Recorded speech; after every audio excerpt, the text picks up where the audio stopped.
Alors, dernière petite vidéo pour parler d'un appareil de mesure qui peut être assez pratique avec un oscilloscope pour mesurer les courants. C'est la pince ampère métrique.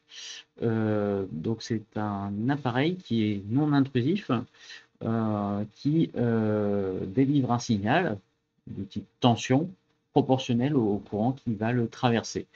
Alors non intrusif pourquoi? Tout simplement parce que on pince un fil euh, euh, qui va être traversé par un courant et le signal euh, obtenu en sortie va être proportionnel au courant qui circule avec un calibre qui est clairement indiqué de 100 millivolts par ampère et positivement un signal positif lorsque le courant circule dans le sens de la flèche qui est indiquée sur la pince.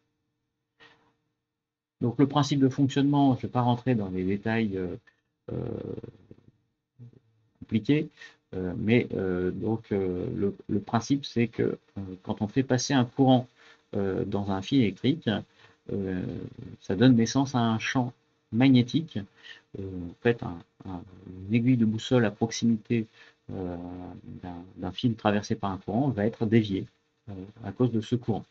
Et le, le capteur que vous avez ici, à la base, est basé sur une mesure de champ magnétique. Alors, par contre, donc l'électronique qui se trouve à l'intérieur nécessite une calibration.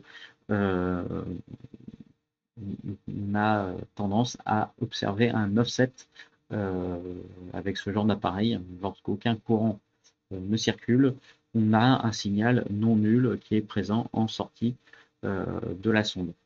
Donc là, vous pouvez voir à l'écran un signal très bruité, tout simplement parce que j'ai dilaté assez fort le signal présent sur la voie 1, parce que la sonde est branchée sur la voie 1, et la flèche 0 volt pour cette sonde, elle est ici, et donc j'ai aligné la trace que l'on observe sur cette flèche. Mais donc de base, en fait, euh, le signal délivré était là. Et donc en fait, vous avez un potentiomètre à faire tourner pour éviter les fausses manipulations. Si on le fait tourner, euh, il sort légèrement du boîtier, il ne se passe rien. En fait, il faut l'enfoncer en même temps qu'on le tourne.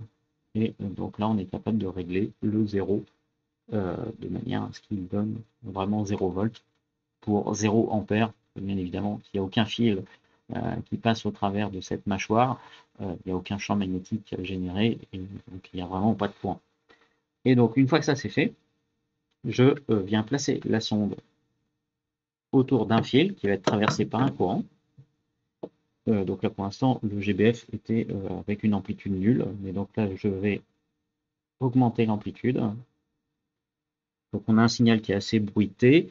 Au niveau du trigger, je ne trigue pas sur la bonne voie, donc c'est pour ça que ce n'est pas stable. Je vais triguer sur la voie 1. Et on a un problème de bruit. Non, c'est pas un problème de bruit, c'est un problème de réglage de niveau. Voilà.